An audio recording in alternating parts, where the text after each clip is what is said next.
delving into the intriguing life history of Charlie Luciano, takes us on a captivating journey through the annals of organized crime. To truly appreciate his narrative, we must weave through the intricate tapestry of other underworld sagas. Casting our gaze back to the post-deportation era of Luciano from Cuba in 1947, a pivotal moment unfolds, thrusting the realm of organized crime into unprecedented prominence. As we navigate this clandestine landscape, the year 1949 emerges as a watershed moment. For the first time in history, the enigmatic figure of Costello graced the front page of Time magazine, thrusting the dark and mysterious world of organized crime into the glaring spotlight. Unraveling the threads of Luciano's life reveals not only a singular story, but a tapestry woven with the gripping narratives of a broader criminal underworld, where each twist and turn adds layers of intrigue to an already compelling saga. Upon first laying eyes on the front-page feature detailing Frank Costello's exploits in Time magazine, Luciano couldn't help but chuckle.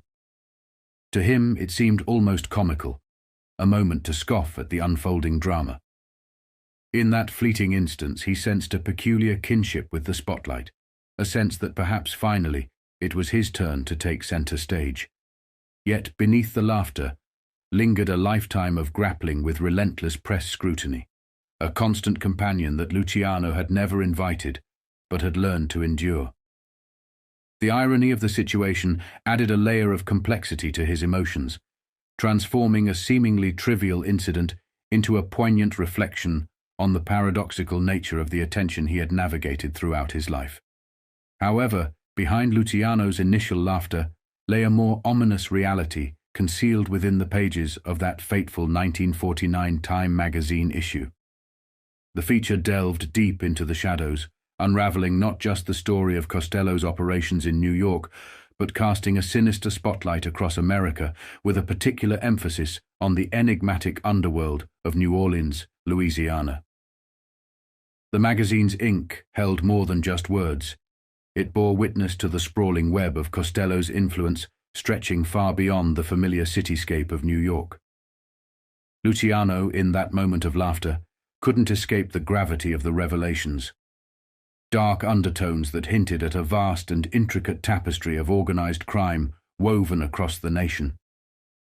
The unfolding narrative carried an aura of suspense, as the reader was drawn into the clandestine realm where secrets whispered in the alleys of New Orleans resonated on the same pages that Luciano had found reason to love. In this groundbreaking 1949 issue, Time magazine not only shed light on organized crime, but also confronted the authorities with revelations that transcended regional borders. The narrative took a compelling turn as the magazine boldly presented its findings to the FBI, only to be met with dismissive laughter. The gravity of the situation became even more apparent when additional information was brought before J. Edgar Hoover himself. However, Hoover's response was far from what the investigators had anticipated. Rather than acknowledging the intricate web of organized crime, he casually downplayed the significance. To him, the clandestine operations were reduced to a mere agreement over territories, a sentiment that belied the sprawling and complex reality painted by the magazine's exposé. The clash between the magazine's revelations and Hoover's nonchalant response added a layer of intrigue, leaving readers to grapple with the unsettling notion that, according to the highest echelons of law enforcement, organized crime was but a shadowy agreement with no substantial presence on American soil. In fact, I will give you the article in full again. You can listen to the article. It starts with the scarred and swarming tenements along Harlem's East 108th Street have changed little since gambler Frank Costello was a boy. The towers of the Triborough Bridge now float in the sky just beyond their chimneys, and a snare drum roll of traffic drifts up from the modern East River Drive. Negroes and Puerto Ricans choke the slums to west and north. But the old neighborhood is still Italian. Its sidewalk garbage cans, each with its cover chained to prevent theft, its great, voracious rats, its smells, its endless noise, are the same. Jostling armies of liquid-eyed children still play in its filthy, glass-strewn alleys, its dark hallways, and in vacant lots, where the refuse of generations is packed solid, a foot higher than the sidewalks. Its old men are sad, the young men who haunt its streets by night. Callow bravos with oiled black hair, sharp suits, and the melancholy curse of pimples loiter in knots with expressionless faces, just as they did when Frank Costello had a gun in his pocket, and was one of them. Then, as now, East 108th Street was a hard place to live. It was harder to leave. The palaces of Manhattan's power and wealth rose up only a few blocks to the south, but to the poor of Italian Harlem, they were as remote and incredible as the palaces of India. Frank Costello escaped to live in them by a process as devious and dangerous as an escape from Devil's Island. He became a rum runner, a slot machine king, a gambler and intimate of killers, a political fixer, and a man of riches and influence. He was not the only boy from a slum who got rich in the rackets. In his day, the US had become as much a land of opportunity for the graduate of Dannemora as for the graduate of Dartmouth. But Frank Costello had the brains, luck, and jungle caution to stay rich, alive and free as air, while Al Capone went raving to his grave, while bullets cut down Dutch Schultz and Dion O'Banion, while Lepke Buchalter burned in the electric chair, while Lucky Luciano went off to exile, and 100 minor hoodlums rotted in prison. Last week, graying, hoarse-voiced, 58-year-old Frank Costello was fast becoming a figure of US legend. Millions of newspaper readers considered him a kind of master criminal, shadowy as a ghost and cunning as Satan, who ruled a vast, mysterious and malevolent underworld and laughed lacily at the law. Rumor clung to him like flings to a magnet. Wise guys whispered knowingly that he had ordered the Beverly Hills murder of his old friend Bugsy Siegel, the shooting of Los Angeles hoodlum Mickey Cohen, and dozens of other cases of violence. In 3 months, he had been charged with influencing politics in New York, Kansas City, Los Angeles, and New Orleans. Crime commissions speculated feverishly that he owned gambling houses and nightclubs from Florida to California, controlled race wires across the nation, ran the baleful Unione Siciliana, otherwise known as the US Mafia, and financed everything from narcotics smuggling to jewel theft. Much of this avalanche of accusation was politicians' talk or crime reporters' romance. Most working-level law enforcers, including FBI men, scoff at the idea of one big crime syndicate presided over by one overlord. They know that rackets 1949 style are a loose arrangement of agreements, territories, cuts, and splits. A gritty residue of the charges was probably perfectly true. Frank Costello made no bones about the fact that he played Tammany politics, kept in touch with such nefarious old friends as Longy Zwillman, Joe Adonis, and Sox Lanza, and had an interest in a rich Louisiana gambling empire. But amid all the hue and cry against him, nobody for 34 years had been able to arrest him and make charges stick. Several ambitious prosecutors had tried and were still trying. While the public assumed that Frank Costello flouted the law everywhere, he was busy staying inside it, or stepping outside only when he was sure that local law enforcers were in his pocket. He abhorred violence. It did not pay. Of his critics he asked, "What do they think I am? Superman?" He liked to describe himself as a legitimate businessman, and pointed to his own habits and mode of life as evidence. In many ways, he was one of Manhattan's quietest and most conservative citizens. He was a sedate husband who had been married for 35 years to a plump, pleasant, one-time showgirl named Loretta Bobby Geigerman Costello. He seldom stayed out later than 10 o'clock. The Costellos were childless, lived unostentatiously in a 7-room, $3,400 a year apartment on well-to-do Central Park West, employed one servant, a Negro maid, who had been with them for 15 years. They also owned a 12-room, 34,000 summer home at Sands Point. New York had a small peach orchard on the Lace, which Costello pruned with zeal and precision. After years of life in the upper brackets, Costello had learned many of the mannerisms of the man of distinction. He was a hero to many a Manhattan head waiter and doorman. His clothes bore a faint look of Broadway and Madison Square Garden, but they were cut well and worn with assurance. He still spoke with some of the accents of the Upper East Side and suffered embarrassment at occasional mispronunciations, but he made a point of smoking English ovals and liked to reflect that he owned $500,000 worth of Wall Street property, more than most Yalemen. He had no enemies in the underworld. Phil Dandy Castle, New Orleans States. He went down, and he incorporated, and he employed no bodyguards. His regular trips to Florida and to Hot Springs, Arkansas, for golf and the bathes, were invariably peaceful. Manhattan District Attorney Frank Hogan was convinced he's not committing any crimes in New York.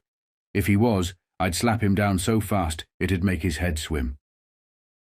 The FBI watched him sharply, but was convinced that he did not break any of the federal statutes under their jurisdiction. What he might have been doing to state statutes across the country was none of the FBI's concern. In reaching this comfortable estate, Frank Costello had also achieved a peculiar but significant place in U.S. society. The rackets, like college football, the labor movement, and the care and breeding of Christmas trees had inevitably become big business. The brain had replaced the muscle, the injunction had become more potent than the Tommy gun, and surviving warriors of prohibition upheld the status quo. Frank Costello, legitimate businessman, dramatically typified the change. Up from craps. The twisting road which led Frank Costello to a tower apartment on Central Park West began in Cosenza, Italy, where in 1891 he was born Francesco Castiglia, sixth child of a debt-burdened farmer. He was brought to New York when he was 4. His father opened a hole-in-the-wall grocery on 108th Street, and he was exposed early to the neighborhood heroes, the torpedoes who worked for Ciro Terranova, red-handed boss of the Unione Siciliana in Harlem and the Bronx. They fired his imagination. He quit school when he was 11 to sell newspapers and run a kids' crap game. A project which meant paying off the Irish cop on the beat. He soon graduated to sterner enterprise. When he was 17, he was charged with assault and robbery, but the charge was dismissed. In 1912, when he was 21, he was arrested for robbing a woman of $1,600 on the street, and again the charge was dropped. But in 1915, gunman Francesco Castiglia, alias Frank Saverio, alias Frank Costello, was jailed and convicted of illegal possession of a pistol. Old court records describe the dark little drama, how the defendant ran from 2 suspicious policemen and threw his pistol into a lot, how he was caught, dragged back, and how the weapon was found. They tell of his pleas for mercy, made at first in Italian through a court interpreter, and finally in English, and they repeat the words of a forgotten judge. I have got it right from his neighbors that he has the reputation of being a gunman, and in this particular case he had a very beautiful weapon and was prepared to do the work of a gunman. He was charged on 2 other occasions with doing the work of a gunman and, somehow or other, got out of it. Now I commit him to the penitentiary for 1 year 99. He served 10 months. It was the only time he ever went to prison. Cupies and creditors. Frank Costello, businessman extraordinary, was born after that. The tale of his ventures and triumphs emerged only in jerky scenes, badly lit and often confused. But each time he appeared, momentarily in the light, Frank Costello looked bigger, sharper, more assured and richer. He ran Harlem crap games. He was a partner in something called the Horowitz Novelty Company, which dealt in Kewpie dolls, razor blades and punchboards. It went bankrupt, left its creditors holding the sack, was reborn as the Dainties Products Company and boomed. He put his money into real estate, built apartments and 5-story walk-ups in Upper Manhattan and the Bronx, and with his investments hit another jackpot. In 1923, with speakeasies running in 1,000 Manhattan basements, Frank Costello threw his bankroll into the rum trade. It was an enormous and complex business which involved the systematic bribery of thousands of policemen, the timed dispatching of speedboats and trucks, the direction of sales and bookkeeping staffs, the printing of fake labels, the operation of cutting plants, and the purchase of fortunes in whiskey. To the tough hoodlums who were its soldiers, it was also extremely hazardous. Nobody shot at Frank Costello, and he fired no shots himself. He had long since quit packing a gun.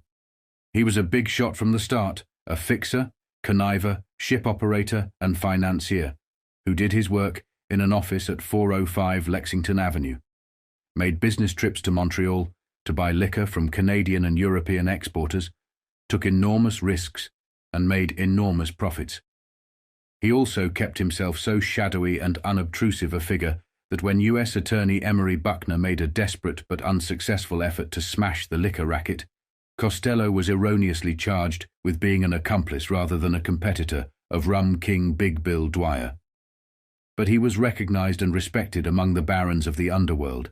He became an intimate of Arnold Rothstein, the great gambler and criminal banker. He gained the esteem and affection of Tammany swagman Jimmy Hines. When Al Capone and the other big men of gangland met in the famous Atlantic City Peace Conference of 1929, Frank Costello took a leading part in calling for cartels in the rackets instead of armed competition, a role which gained him the title of the Prime Minister of the Underworld, Castell and Costello. Long before Prohibition was over, rum runner Costello began transferring his interest and rum profits to safer fields. In 1928 he formed a lasting partnership with Dandy Phil Castell, a dapper little enterpriser who had whetted his wits as manager of a Montreal restaurant and operator of a Manhattan bucket shop. Costello and Castell formed the True Mint Novelty Corporation and gave the enthusiastic New York public a chance to play slot machines. He told Castell, "If a guy named Hershey could make all that dough on a 5-candy bar, maybe there's an angle here." Costello also laid off bets with big bookies and kept a finger in real estate. After repeal, with financial backing from William Hellis, the Golden Greek, who demanded 20,000 cases of choice scotch for security, Costello and Castell bought control of Britain's Whiteley distillery, producers of House of Lords and King's Ransom scotch. The board of directors agreed to pay Costello $24,400 a year, simply for frequenting first-class hotels and restaurants and asking to be supplied with the company's brands. But the slot machines were Costello's goldmine. Between 1928 and 1934, the True Mint Corp. And its subsidiaries operated as many as 5,000 machines. In some cases, they were equipped with little ladders to help the kiddies plunk in their nickels. The machines were protected from the police through an injunction against seizure. They were protected from rival hoodlums by a private police force, whose efficiency is reflected by this report from the company files. The gross profits of the slots, calculated at $600 per machine a year, brought in an annual profit of $3 million. But in 1934, Mayor Fiorello LaGuardia ordered the machines seized, personally banged up dozens of them with a sledgehammer while photographers recorded his prowess. He also called fellow Italian and longtime admirer Frank Costello a bum, a tin-horn gambler, and a punk. That was the end of True Mint and of Costello's regard for the little flower. It was not the end of the slot machine king. Costello had cultivated Senator Huey Long of Louisiana, a man he suspected of having liberal views on certain types of financial matters. The friendship paid off. Within a few months, Huey had granted Costello and Castell a concession to operate their slots in Louisiana, and a new river of nickels began jingling into their coffers. Costello once described the deal to a federal grand jury. "I got Philip Castell, who is my associate, to go down there and work the thing out. He went down and he incorporated. Huelong wanted to get himself about $25,000 to $30,000 per year to donate towards some fund. There was supposed to be a tax to the state, and that tax was going to some relief of some kind. That was his proposal, but it never happened, because he died." How did Costello happen to be singled out for so profitable a deal? "Maybe I was the lucky one," he dryly told the jury. The partners bedded down happily with Huey's heirs and remained in business. It was an ideal arrangement for Frank Costello, who had put up only $15,000. He stayed in New York City and just let the money roll in. One year they grossed $1,297,580.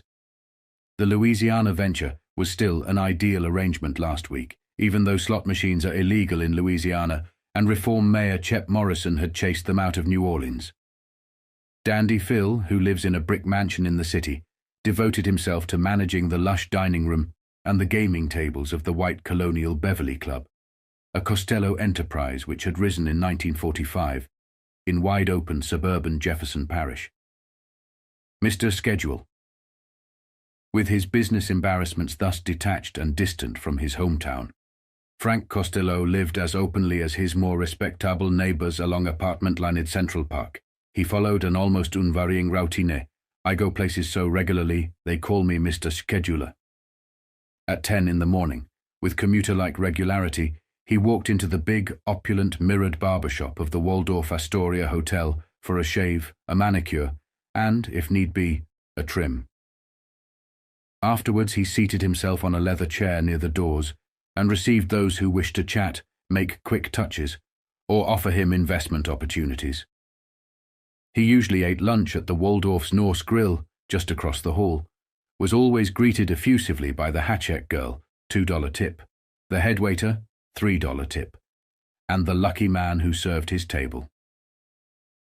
Almost every afternoon he wandered off by himself to see a picture, a lonely figure who sought out movies he hadn't seen before, on Broadway or in the suburbs, without caring whether it was a cowboy film, a thriller, a musical, or good or bad. At dusk, he went to the dimly lighted cocktail lounge of the Madison Hotel, had a maximum of 3 scotch and sodas, and made himself available again to anybody wanting to talk business.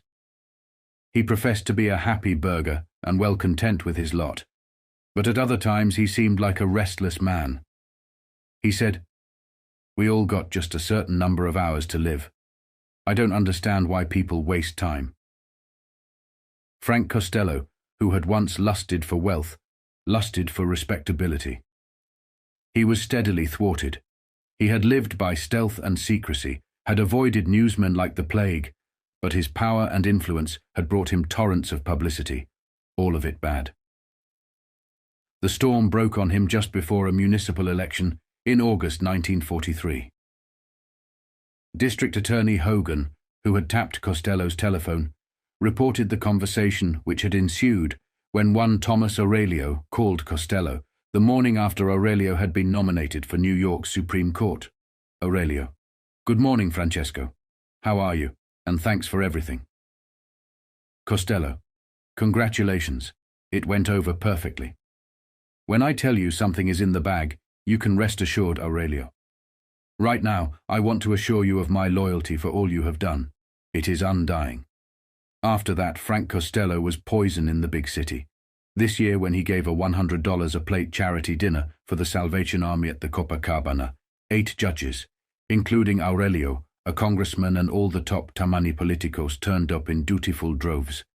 But the newspaper headliners that bloomed largely and blackly the next day had the same exultant horror that might have been expected if he had spent the night plotting to cart off the city hall. Like a rabbit, Frank Costello took the lesson to heart. Every man has his own separate portrait of himself, and Costello fancies himself a man who keeps his word, sticks by his friends.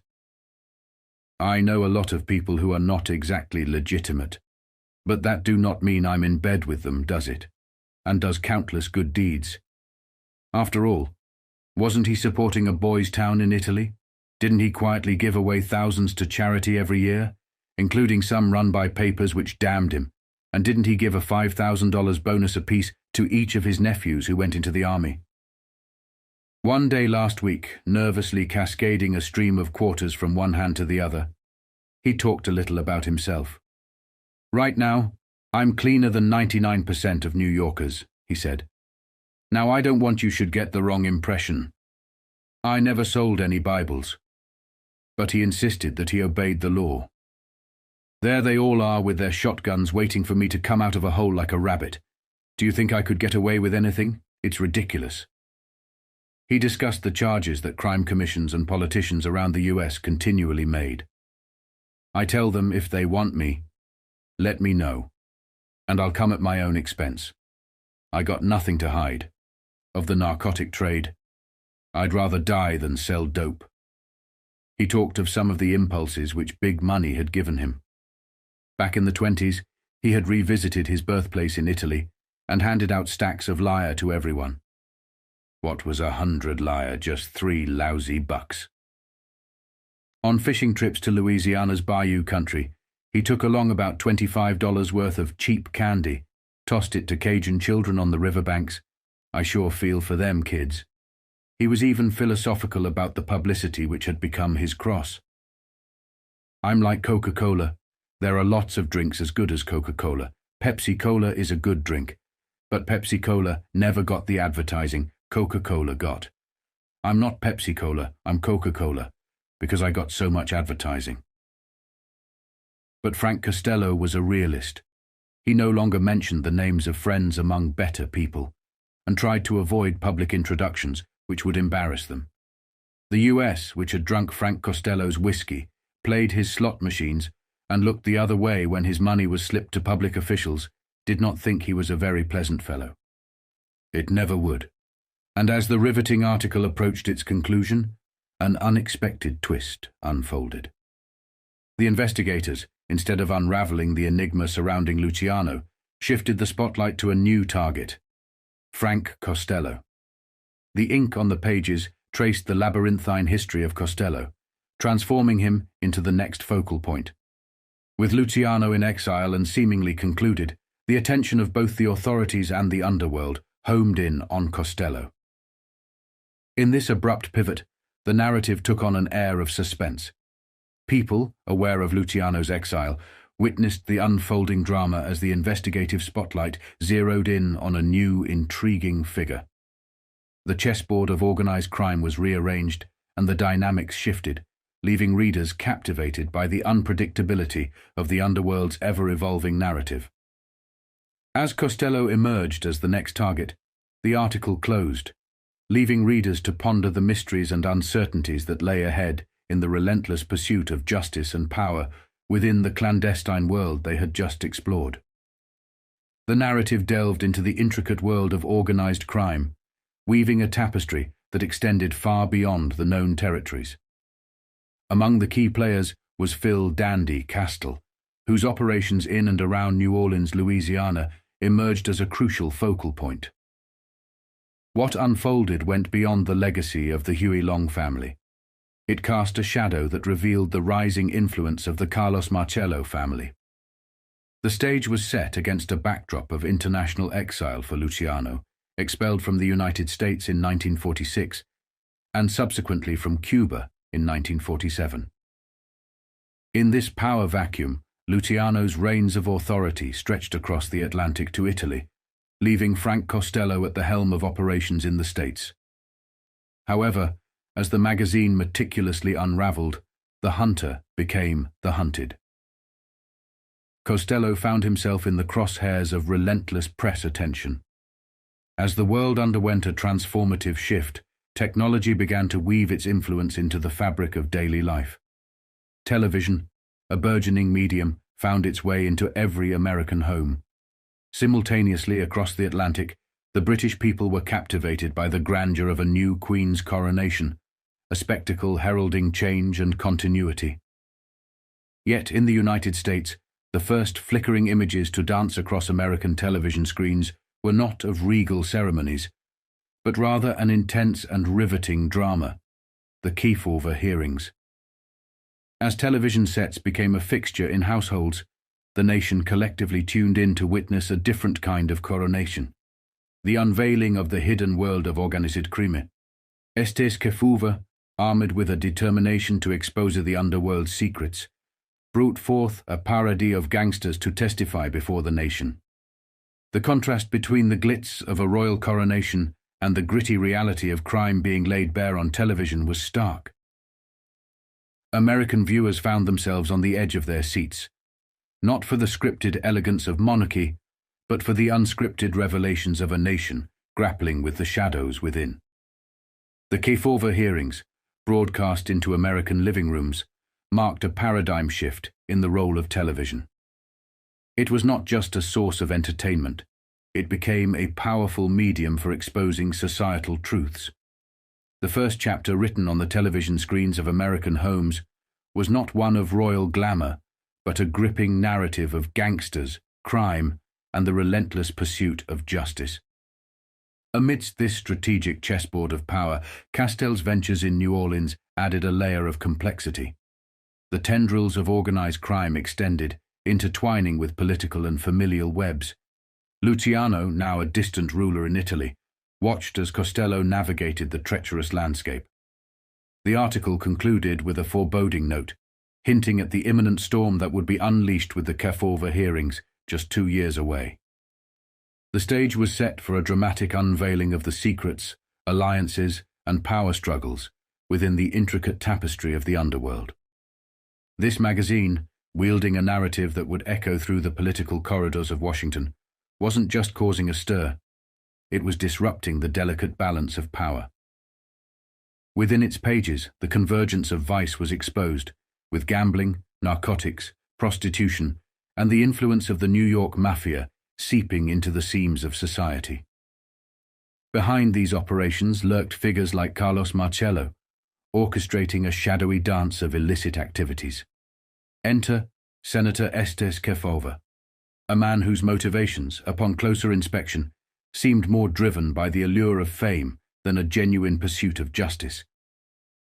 Rather than targeting the broader spectrum of criminal activities outlined in the magazine, Kefauver homed in on the most infamous mobsters, with Frank Costello taking center stage. It was as if the senator sought to capitalize on the sensationalism sparked by the Time magazine article, aiming to carve his name into the annals of history while simultaneously dismantling perceived political adversaries. In this high-stakes game, Kefauver's pursuit of Costello unfolded as a strategic move.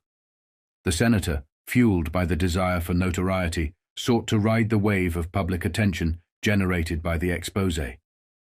The unfolding drama, with its intricate web of politics, crime, and ambition, painted a complex portrait of a man seeking more than justice, a man aiming to redefine his legacy in the unforgiving arena of American politics. Senator Estes Kefauver, a political force of the mid-20th century, rose to prominence as a tenacious investigator and advocate for justice. His journey to the forefront of American politics reached a crescendo with the groundbreaking hearings he initiated in 1951. Kefauver, with a keen eye for uncovering hidden truths, became a formidable figure in the United States Senate. Prior to the hearings, he had already made waves with his relentless pursuit of organized crime, earning a reputation as a crusader against the clandestine underworld. However, it was in 1951 that he seized the national stage, with hearings that would reshape the landscape of law enforcement and public perception. Intriguingly, these hearings were not just a political spectacle. They were a dramatic unveiling of the unseen machinations within organized crime.